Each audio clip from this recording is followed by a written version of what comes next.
ശംഭൽ മറ്റൊരു അയോധ്യയായി മാറുന്നു. അയോധ്യയിലെ പോലീസ് സ്റ്റേഷന്റെ ഭൂമി പൂജനം നടന്ന അതേ മോഡലിൽ പള്ളിക്ക് സമീപം ശംഭലിലും ഒരു പോലീസ് സ്റ്റേഷന്റെ സ്ഥലപൂജ അല്ലെങ്കിൽ ഭൂമി പൂജ നടന്നിട്ടുണ്ട്.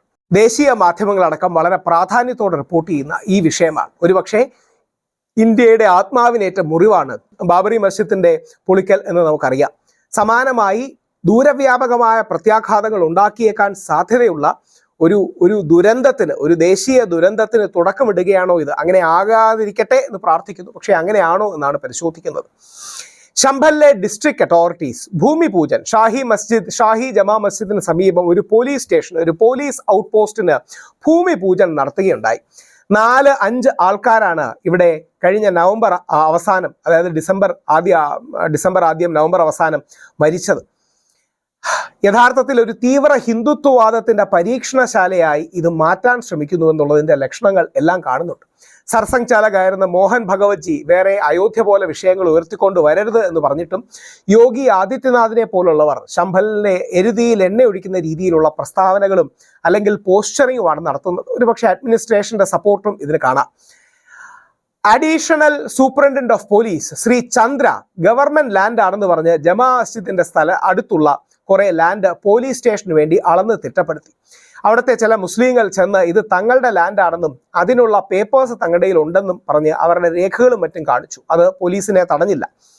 അയോധ്യയിലും സമാനമായ ഒരു സംഭവം ചരിത്രത്തിലുണ്ടായതായി ചില ആൾക്കാർ ചൂണ്ടിക്കാണിക്കുന്നു.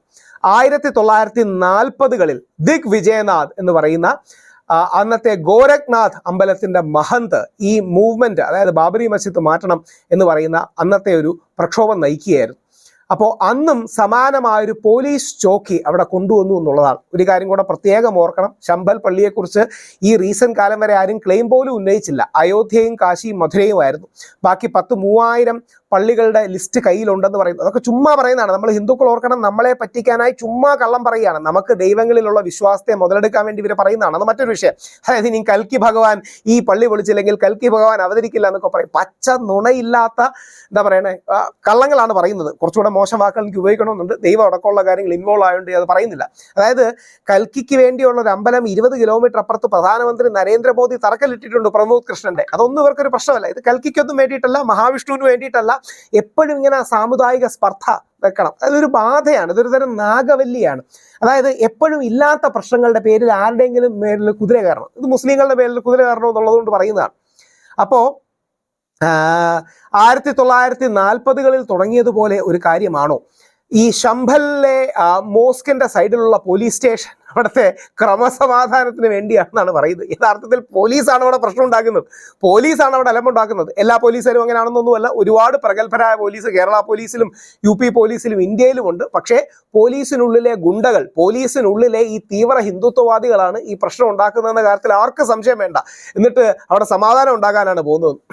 അപ്പോൾ അവിടുത്തെ പോലീസ് സ്റ്റേഷന് വേണ്ടിയുള്ള ഭൂമി പൂജയും മറ്റേ കല്ലിടൽ കർമ്മവും ഒക്കെ എല്ലാ റിച്വൽസും, അതായത് മനഃപൂർവ്വം ഈ റിച്വൽസിലൊന്നും അവർക്ക് വിശ്വാസം ഉണ്ടായിട്ടില്ല. റിച്വൽസ് നടത്തി എന്നൊക്കെ പറഞ്ഞ് അവിടെ ഒരു പ്രശ്നം ഉണ്ടാക്കിയാലേ അപ്പുറത്ത് മുസ്ലിങ്ങളെ പ്രവചിക്കാൻ പറ്റൂ. എന്നിട്ട് വാസ്തുദോഷമൊക്കെ മാറ്റാനുള്ള കാര്യങ്ങളും ഒക്കെ ചെയ്തിട്ടുണ്ട്. ശോഭിത് ശാസ്ത്രി എന്ന് പറയുന്ന ഒരു പൂജാരിയാണ് പോലീസിന് വേണ്ടി ഈ ഭൂമി പൂജനം നടത്തിയത്. എന്നിട്ട് അവിടുത്തെ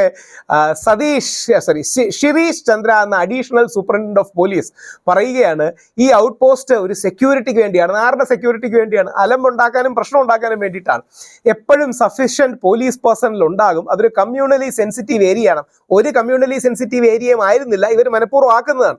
പോയി പ്രശ്നം ഉണ്ടാക്കിയിട്ട് ഞങ്ങൾ പ്രശ്നം സോൾവ് ചെയ്യാമെന്ന് പറയുകയാണ്. എന്നിട്ട് ജമാ മസ്ജിദിന്റെ സൈഡിലുള്ള 2 പ്ലോട്ടുകൾ പരിശോധിക്കണമെന്ന് യോഗി ആദിത്യനാഥ് സർക്കാരിന്റെ ഗവൺമെന്റ്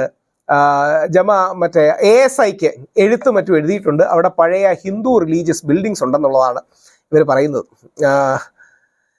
അപ്പോൾ ഇത് വായിക്കുമ്പോൾ ഒരു തരത്തിൽ വിഷമവും. പിന്നെ അടുത്തത് ഈ റിലീജിയസ് സ്ക്രിപ്റ്റേഴ്സ് പ്രകാരം ശംഭലിനെ സത്യവ്രത് എന്നായിരുന്നു അതിൻ്റെ പഴയ പേര്. ഇപ്പം പേര് മാറ്റാനൊരു ശ്രമമുണ്ട്. സത്യവ്രത് എന്നാണ് ഈ സാധനത്തിൻ്റെ പറയുന്നത്.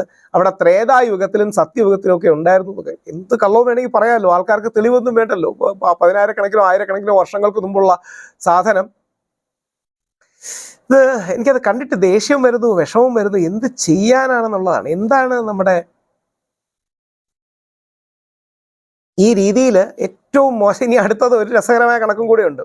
ശംഭല് അവിടുത്തെ ഡിസ്ട്രിക്ട് അഡ്മിനിസ്ട്രേഷൻ പറയുന്നത് ശംഭലിൽ 19 കിണറുണ്ട്, 36 സെറ്റിൽമെന്റ്സ് ഉണ്ട്, 52 ഇന്നുകളുണ്ട്, 68 പിൽഗ്രിമേജ് സൈറ്റ് ഉണ്ട്, അങ്ങനെ 87 ഹിന്ദു മതവുമായി ബന്ധപ്പെട്ട കാര്യങ്ങളുണ്ടെന്നൊക്കെയാണ് പറയുന്നത്. ഇതിൽ നിന്ന് 32 പിൽഗ്രിമേജ് സൈറ്റ്സ് ഞങ്ങൾ കണ്ടെത്തി, 19 വെൽ കണ്ടെത്തി എന്നൊക്കെയാണ് പറയുന്നത്. അപ്പം ഇത് നമ്മൾ ഹിന്ദുക്കൾ മനസ്സിലാക്കേണ്ടത് മുസ്ലിങ്ങൾക്ക് വേണ്ടിയല്ല, നമ്മളെ പറ്റിക്കാൻ വേണ്ടിയാണ് ഈ കള്ളക്കണക്കുണ്ടാക്കുന്നത്. നമ്മളെ പറ്റിക്കാനും നമ്മുടെ മതപരമായ വിശ്വാസപരമായ വികാരങ്ങൾ ചൂഷണം ചെയ്യാനും നമ്മുടെ നിന്ന് കൊണ്ടുപോയി എന്നൊക്കെ പറഞ്ഞ് മുസ്ലിങ്ങൾ തട്ടിയെടുത്തു, ഇനിയും തിരിച്ച് തട്ടിയെടുക്കണമെന്ന് പറയാൻ വേണ്ടിയിട്ടാണ്. ഇത് യഥാർത്ഥത്തിൽ ഒരു പൊളിറ്റിക്കൽ അജണ്ടയ്ക്ക് അപ്പുറം അത് മാനിഫെസ്റ്റ് ചെയ്യുന്നത് ഒരു തീവ്ര ഹിന്ദുത്വ പൊളിറ്റിക്സ് ആയിട്ടാണ്, വെളിയിൽ വരുന്നത് ഒരു തീവ്ര ഹിന്ദുത്വ പൊളിറ്റിക്സ് ആയിട്ടാണ്. പക്ഷേ മനസ്സിൻ്റെ ശൂന്യതയാണ്. ഇതൊരു നാഗവല്ലി സിൻഡ്രോമാണ്. എന്ന് പറഞ്ഞാൽ നാഗവല്ലിയുടെ പ്രശ്നം എന്താ, ഗംഗയുടെ പ്രശ്നം എന്താ? ഗംഗയോട് ആരും പ്രത്യേകിച്ച് ദ്രോഹമൊന്നും ചെയ്തിട്ടില്ല. പക്ഷേ ഗംഗയ്ക്ക് നാഗവല്ലിക്ക് നേരിട്ടു എന്ന് ഗംഗ വിശ്വസിക്കുന്ന ഒരു കാര്യം, അതിൻ്റെ പ്രതികാരം ചെയ്യണം. ഇതേപോലെ നമ്മുടെ ഈ ഹിന്ദുത്വവാദികൾ പണ്ടെന്നോ നമുക്ക് നേരെ ആക്രമണം നേരിട്ടു, അതിന് പ്രതികാരം ചെയ്യണമെന്നാണ് പറയുന്നത്. ഇത് കേൾക്കുമ്പോൾ ചില ഹിന്ദുത്വവാദികൾ പറയും, അങ്ങനെ മുസ്ലിം ഭരണാധികാരി അമ്പലങ്ങൾ പൊളിച്ചിട്ടില്ലേ, മറാഠകൾ അമ്പലം പൊളിച്ചിട്ടില്ലേ എന്ന് പറഞ്ഞ് മറാഠകളോട് നമുക്കിപ്പം ദേഷ്യം തോന്നുന്നുണ്ടോ? ശങ്കരാചാര്യർ പോലും ഒന്ന് മറാഠകളോട് ദേഷ്യം തോന്നുന്നുണ്ടോ? നമ്മൾ നമ്മുടെ പിന്നോക്കക്കാരോട് എത്രമാത്രം ദ്രോഹം ചെയ്തിട്ടുള്ളൂ, നമ്മുടെ ദളിതരോടും ഹരിജനങ്ങളോടും ആദിവാസികളോടും. ഇനി അതിൻ്റെ പേരിൽ അവരെല്ലാം കൂടെ നമ്മളോട് തിരിച്ച് പ്രതികാരം ചെയ്യാൻ വന്നാലോ? അപ്പോൾ ഇതൊന്നുമില്ല. ഇപ്പൊ ആർക്കും വേണ്ടി നീതി തേടാനൊന്നുമല്ല. ഈ നീതിയുടെ പേരിൽ അനീതി നടത്തുകയാണ്, പ്രതികാരം ചെയ്യാൻ ആഗ്രഹിക്കുകയാണ്. അത് വരുന്നത് ആത്മാവിൻ്റെ ശൂന്യതയിൽ നിന്നാണ്, മനസ്സിലെ നാഗവല്ലിയാണ്. അതൊരു ബാധയാണ്. RSSന്റെ സർസംഘചാലക് മോഹൻ ഭഗവത്ജി പറഞ്ഞിട്ട് പോലും അത്തരം കാര്യങ്ങളിൽ ഒരു പരിഹാരം ഉണ്ടാകാതിരിക്കുന്നത് മനസ്സിൻ്റെ ശൂന്യത, ആത്മാവിൻ്റെ ദാരിദ്ര്യം, ആത്മാവിൻ്റെ ശൂന്യതയാണ്. ആ ബാധയാണ് ഈ നാഗവല്ലിയായി മാറുന്നത്. ആ നാഗവല്ലിക്കുള്ള പരിഹാരം മഹാത്മാഗാന്ധി എന്ന ഡോക്ടർ സണ്ണിയാണ്. ആ ഗാന്ധിയൻ പാതയിൽ, മതേതരത്വം അല്ല കേട്ടോ, മതസൗഹാർദ്ദം, ഗാന്ധിയൻ പാതയിലുള്ള മതസൗഹാർദ്ദം മുമ്പോട്ട് കൊണ്ടുപോകാതെ കാര്യമില്ല. ഇന്നല്ലെങ്കിൽ വേറൊരു അമ്പലത്തിൻ്റെ വെളിയിൽ കയറും. ഇത് കണ്ട് ഈ തീവ്ര ക്രിസ്ത്യൻ, ഈ എന്താ പറയുക, ക്രിസ്ത്യൻ ഇസ്ലാമോഫോബികളായ ക്രിസ്ത്യൻസ് സന്തോഷിക്കരുത്. ഇന്ന് മുസ്ലിം പള്ളിയാണെങ്കിൽ നാളെ ക്രിസ്ത്യൻ പള്ളിയാണ്. അതാണ് നമ്മൾ മറ്റേ സാന്റാക്ലോസിൻ്റെ ഡ്രസ്സ് ഉരിക്കുകയും ക്രിസ്മസ് കരോൾ നടത്തുമ്പം പ്രശ്നം ഉണ്ടാക്കുകയും ചെയ്യുന്ന കാണുന്നത്. ഇനി നാളെ ദളിതരാണ്, ഇനി ഒന്നുമില്ലെങ്കിൽ നാളെ ബ്രാഹ്മണരോടാണ്. ഈ തീവ്ര ബ്രാഹ്മണികവാദികൾക്ക് അങ്ങനെ ഹിന്ദുവെന്നോ മുസ്ലിമെന്നോ ക്രിസ്ത്യാനിന്നോ ഒന്നുമില്ല. ഒന്നെങ്കിൽ നെഹ്റുവാണ്, അല്ലെങ്കിൽ ഗാന്ധിജിയാണ്. എപ്പോഴും ശത്രുപക്ഷത്ത് ആരെങ്കിലും വേണം. അങ്ങനെയാണ് ഈ ഗോഡ്സേവാദികൾ മഹാത്മാഗാന്ധിയെ കൊല്ലുന്നത്. ഇന്ത്യ കണ്ട ഏറ്റവും വലിയ ഹിന്ദു സന്യാസിയായ മഹാത്മാഗാന്ധിയെ കൊല്ലുന്നത്. ഇത് ആത്മാവിൻ്റെ ശൂന്യതയും ദാരിദ്ര്യവുമാണ്. ഇതിനെ പ്രതിരോധിക്കുന്നത് നമ്മൾ ഹിന്ദുക്കളുടെ കടമയാണ്. ഇതിന് രക്ഷാകവചം, പ്രതിരോധ കവചം തീർക്കേണ്ടത്, ഈ തീവ്ര ഹിന്ദുത്വവാദത്തിനെതിരെ, തീവ്ര ബ്രാഹ്മണിക്കൽ വാദത്തിനെതിരെ പ്രതിരോധം തീർക്കേണ്ടത് നമ്മൾ ഓരോ ഹിന്ദുക്കളുടെയും ഉത്തരവാദിത്തമാണെന്ന് തിരിച്ചറിവ് വേണം. ശംഭലിൽ സമാധാനം ഉണ്ടാകട്ടെ, ഇവരുടെ മനസ്സിലെ കലി ഇല്ലാതാകട്ടെ. അതിന് കൽക്കി ഭഗവാനും അല്ലെങ്കിൽ വ്യത്യസ്ത ഭാഷകളിൽ പടച്ചവെന്നും യാഹു എന്നും പരബ്രഹ്മമെന്നും ഒക്കെ വിളിക്കുന്ന നമ്മുടെ ദൈവം അവരെ സഹായിക്കട്ടെ എന്ന് പ്രതീക്ഷിക്കുന്നു. അവരുടെ അസുഖം മാറട്ടെ. ദയവായി ഈ വീഡിയോ ലൈക്ക് ചെയ്യുക, ഷെയർ ചെയ്യുക, കമന്റ് ചെയ്യുക. പോസിറ്റീവ് കമന്റ് ആകാം, നെഗറ്റീവ് കമന്റ് ആകാം, ഫീഡ്ബാക്ക് ആകാം, ഫീഡ് ഫോർവേഡ് ആകാം. നിങ്ങളുടെ എല്ലാ കമന്റ്സും ഇരുന്ന് ഞാൻ വായിക്കുകയുണ്ടാവും. അതെനിക്കൊരു ലേണിംഗ് എക്സ്പീരിയൻസ് ആണ്. നിങ്ങൾ അങ്ങനെ തരുന്ന പ്രോത്സാഹനവും ഉത്തേജനവും കൂടുതൽ സമയം വീഡിയോ ക്രിയേഷനും ലോകത്ത് ഇൻഫർമേഷനും പബ്ലിക് പോളിസിയെ കുറിച്ചുള്ള കാര്യങ്ങൾ പകരാനും റേഡിയേറ്റ് ചെയ്യാനും എനിക്ക് ഉത്തേജനം നൽകും. എല്ലാവിധ പ്രാർത്ഥനകളും നിങ്ങളുടെ ഭാഗത്തുനിന്നുണ്ടാകണം. Please like, comment, share, subscribe.